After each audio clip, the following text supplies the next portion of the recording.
Good evening बच्चों।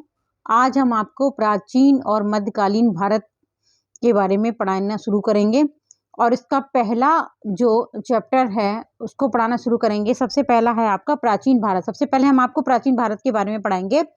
उसमें सबसे पहले आपको बताएंगे कि प्रागैतिहासिक काल क्या होता है। अंग्रेजी भाषा में हिस्ट्री शब्द की उत्पत्ति यूनानी भाषा के शब्द हिस्टोरिया से हुई है, जिसका अर्थ खोजबीन द्वारा अर्जित जानकारी व जांच पड़ताल है। यह अतीत की घटनाओं का अध्ययन है जो उन विभिन्न महत्वपूर्ण घटनाओं पर प्रकाश डालता है जिसने मानव अनुभवों को आकार दिया और उन्हें विकसित किया। इतिहास को मुख्यतः 3 भागों में बांटा जा सकता है। जैसे पहले प्रागैतिहास, दूसरा है आदि इतिहास और फिर इतिहास। तो आपने प्रागैतिहासिक काल के बारे में जाना कि प्रागैतिहासिक काल क्या होता है। अब आपको हम बताएंगे कि प्रागैतिहासिक युग क्या होता है। प्रागैतिहासिक युग ये होता है कि लेखन के आविष्कार से पूर्व घटी घटनाओं का काल प्रागैतिहास के अंतर्गत आता है, जिसका आमतौर पर 3 पाषाण काल के रूप में वर्णन किया जाता है। अगला है आपका कि आदि इतिहास किसे कहते हैं। आदि इतिहास को परिभाषित करना ज्यादा कठिन है क्योंकि इसके विभिन्न अर्थ हैं। आमतौर पर इसे प्रागैतिहास और इतिहास के मध्य का काल माना जाता है, जिसके दौरान संस्कृति और सभ्यता के लेखन कला का विकास नहीं हुआ था, लेकिन जिसका उल्लेख समकालीन शिक्षित सभ्यता के लिखित अभिलेखों में मिलता है। उदाहरण के तौर पर हड़प्पा सभ्यता की लिपि को आज तक पढ़ा नहीं जा सका है। यद्यपि हड़प्पा के अस्तित्व का उल्लेख मेसोपोटामिया के लेखों में मिलता है, इसलिए इसे आद्य इतिहास का ही हिस्सा माना जाता है। इसी तरह 1500 से 600 ईसा पूर्व तक रही वैदिक सभ्यता में मौखिक शिक्षा पद्धति का प्रचलन था। यद्यपि उन्होंने लेखन कार्य नहीं किया, फिर भी उन्हें आदि इतिहास का हिस्सा माना गया। पुरातत्ववेत्ता उत्तर पाषाण काल और ताम्र पाषाण कालीन संस्कृतियों को आदि इतिहास के अंतर्गत रखते हैं। ये था सब आदि इतिहास के बारे में। अब बताते हैं हमको इतिहास क्या है। यानी लेखन कला के आविष्कार के बाद और शिक्षित समाज के लिखित व पुरातात्विक साक्ष्यों के आधार पर किए गए अध्ययन से इतिहास बनता है। ये आपके हो गए यानी कि प्रागैतिहासिक काल के 3 युग, यानी कि प्रागैतिहास युग और आदि इतिहास और इतिहास। अब हम आपको बताएंगे कि इतिहास पुनर्निर्माण के स्रोत क्या क्या हैं। इतिहास पुनर्निर्माण के 2 स्रोत हैं, साहित्यिक स्रोत हैं और असाहित्यिक स्रोत हैं। और साहित्यिक में एक धार्मिक साहित्य आ जाते हैं और धर्मनिरपेक्ष साहित्य आ जाते हैं। असाहित्यिक में अभिलेख प्रशस्ति आ जाती है। तो ये सब हम आपको डिटेल में बताएंगे। सबसे पहले लेके चलते हैं हम साहित्यिक स्रोत क्या क्या थे। साहित्यिक स्रोत में सबसे पहले धार्मिक साहित्य आता है। जैसे प्राचीन भारतीय समय को सामाजिक व आर्थिक परिस्थितियों पर बहुमूल्य प्रकाश डालते हैं। जैसे 4 वेद, जिन्हें अक्सर 1500 से 500 ईस्वी पूर्व काल का निर्दिष्ट किया गया है। इसके नाम है ऋग्वेद, जिसमें मुख्यतः प्रार्थनाएं हैं। सामवेद, यजुर्वेद और अथर्ववेद, जिनमें प्रार्थनाएं, धार्मिक संस्कार, जादू और पौराणिक कहानियां हैं। अगला है धर्मनिरपेक्ष साहित्य क्या होते हैं। जैसे अब जैसे इसी में पहले हम धार्मिक साहित्य के बारे में ही पूरा जान लेते हैं इसमें क्या है। और धार्मिक साहित्य में जैसे उपनिषदों को वेदांत भी कहा जाता है, जिसमें आत्मा व परमात्मा पर दार्शनिक चर्चा होती है। सूत्र जैसे कि सौत्र सूत्र और गृह सूत्र, जिसमें नैतिक मूल्यों पर धार्मिक संस्कारों से संबंधित साहित्य हैं।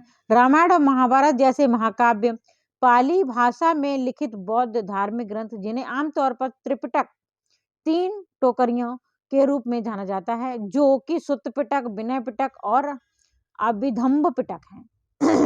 प्राकृत भाषा में लिखित जैन धार्मिक ग्रंथ, जिन्हें आमतौर पर अंग कहा जाता है, जिसमें जैन को दार्शनिक अवधारणाओं का उल्लेख मिलता है। फिर आता है हमारा, पहले हो गया हमारे धार्मिक साहित्य। दूसरे होते हैं धर्म निरपेक्ष साहित्य क्या है। जैसे धर्मशास्त्र, कानूनी पुस्तकें जो विभिन्न सामाजिक समूहों के कर्तव्यों का वर्णन करती हैं। जैसे कि मनुस्मृति, कौटिल्य का अर्थशास्त्र, जो मौर्य काल को राजनीतिक और अर्थशास्त्र के बारे में गहन जानकारी उपलब्ध कराता है। अगला है पाणिनि द्वारा रचित अष्टाध्यायी व्याकरण की एक महत्वपूर्ण रचना है। कालिदास की महत्वपूर्ण रचनाएं जैसे अभिज्ञान शाकुंतलम, ऋतुसंहार और मेघदूत गुप्त शासन काल के दौरान सामाजिक और सांस्कृतिक जीवन के बारे में महत्वपूर्ण जानकारियां उपलब्ध कराती है। कल्लड़ द्वारा रचित यानी कि राजतरंगिनी 12वीं शताब्दी में कश्मीर के सामाजिक जीवन के विषय में बताती है। दरबारी कवियों द्वारा उनके जो संरक्षक शासकों की प्रशंसा में लिखित चरित्र या आत्मकथाएं जैसे कि राजा हर्षवर्धन की प्रशंसा में बाणभट्ट द्वारा लिखित हर्षचरित, संगम साहित्य सभाओं निसंगम में एकत्रित हुए कवियों द्वारा रचित जो सबसे पुराना दक्षिण साहित्य भारतीय साहित्य है, जो 300 ईसा पूर्व से 300 ईस्वी तक के समय को बहुमूल्य जानकारी प्रदान करता है। इस तमिल साहित्य में जो शिल्पाधिकरम और मणिमेकली जैसे साहित्यिक रत्न शामिल हैं। यह दोनों ही दक्षिण भारत में उस समय के समाज और अर्थव्यवस्था और राजनीति पर प्रकाश डालते हैं। अगला है हमारा असाहित्यिक स्रोत कौन कौन से हैं।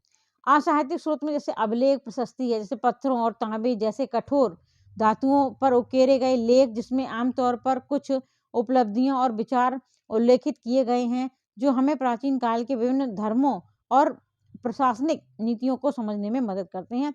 उदाहरण के लिए अशोक द्वारा जारी राज्य की विस्तृत नीतियों के अभिलेख और दक्कन में राजाओं और सातवाहनों द्वारा जारी भूमि अनुदान से संबंधित अभिलेख और सिक्कों से भी हमें जानकारी मिलती है। सिक्के न केवल विभिन्न राजवंशों का आर्थिक इतिहास भी बताते हैं, बल्कि साथ ही उस समय की लिपि, कला, धर्म जैसे विभिन्न मानदंडों की जानकारी भी उपलब्ध कराते हैं। इसके साथ ही सिक्कों से धातु, विद्या, विज्ञान और तकनीक के संबंध में हुई प्रगति का भी पता चलता है। उदाहरण के तौर पर भारत में प्राप्त सबसे पुराने सिक्के चांदी और तांबे के बने चिन्हित सिक्के थे, जिन पर केवल कुछ चिन्ह अंकित थे, जबकि बाद में काल में इंडो ग्रीक के सोने के सिक्के जारी किए गए, जिस पर शासकों के नाम व तस्वीर भी अंकित थे। अगला है पुरातत्व, यानी कि खुदाई में मिले अवशेषों के आधार पर पुरातत्व हमें प्राचीन लोगों के आर्थिक और जीवन के विषय में अंदाजा लगाने में मदद करता है। उदाहरण के तौर पर हड़प्पा काल से संबंधित खुदाई में मिले स्थलों में हमें उस काल के लोगों के विषय में जानकारी प्राप्त होती है। इसी प्रकार दक्षिण भारत में मेगालिथ के रूप में जानी जाने वाली कब्रें दक्कन और दक्षिण भारत में 300 ईसा पूर्व के लोगों के जीवन पर प्रकाश डालती हैं। भूगर्भीय और जैविक अध्ययन क्या होता है, यानी कि प्राचीन काल के जीवन को समझने में पशु और पौधों के स्रोत भी पुरातात्विक अध्ययन में सहायता करते हैं। उदाहरण के तौर पर यानी कि पौधों के अवशेषों के परीक्षण के द्वारा आमतौर पर परागकणों के विश्लेषण से पाषाणकालीन मानवों की खेती बाड़ी के विषय में अंदाजा लगाया जा सकता है। इसी प्रकार माइटोकॉन्ड्रियल डीएनए प्रागैतिहासिक स्थानांतरणों के विषय में जानकारी उपलब्ध कराता है। और असाहित्यिक स्रोत में जैसे विदेशी यात्रियों के वृतांत भी हैं। प्राचीन काल से ही बहुत से यात्री भारत भ्रमण पर आते रहे हैं। इसमें यूनानी, रोमन और चीनी यात्री प्रमुख थे, जो पीछे हमारे ऐतिहासिक अतीत के समृद्ध विवरण छोड़ गए हैं। इसमें से कुछ प्रमुख थे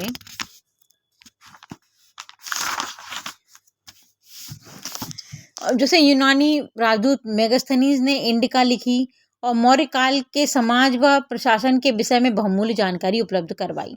इसी प्रकार यूनानी भाषा में लिखित द पेरिप्लस ऑफ द अरिथ्रियन सी और टॉलमी द्वारा जियोग्राफी भारतीय बंदरगाहों और भारत तथा रोमन साम्राज्य के बीच होने वाले व्यापार के सामानों के विषय में महत्वपूर्ण आंकड़े प्रदान करती है।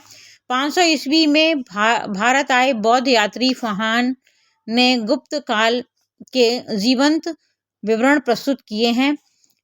700 ईस्वी में एक अन्य प्रमुख बौद्ध यात्री हेनसांग ने भारत का दौरा किया और राज्य हर्षवर्धन के शासनकाल के दौरान भारत और नालंदा विश्वविद्यालय की महिमा का विस्तृत वर्णन किया है।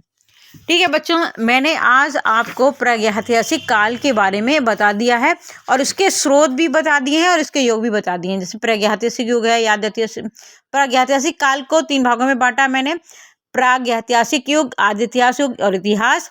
और फिर मैंने पुनर्निर्माण के स्रोत भी बताए आपको, इसमें साहित्यिक स्रोत हैं और साहित्यिक स्रोत भी सारे मैंने बता दिए हैं।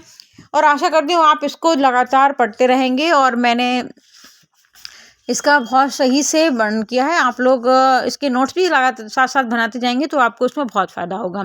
प्लीज़ मेरे चैनल को लाइक शेयर एंड सब्सक्राइब करते रहें, इससे मेरा मनोबल बढ़े और मुझे आगे आप ये अच्छी वीडियो, यानी कि जो भी आपके जो कंपटीशन से रिलेटेड वीडियो हैं डालने में मुझे भी अच्छा लगे, और मुझे लगे कि आप लोग मुझे प्रमोट कर रहे हैं और आपको मेरी जो मैं ये कर रही हूँ वो आपको अच्छा लग रहा है।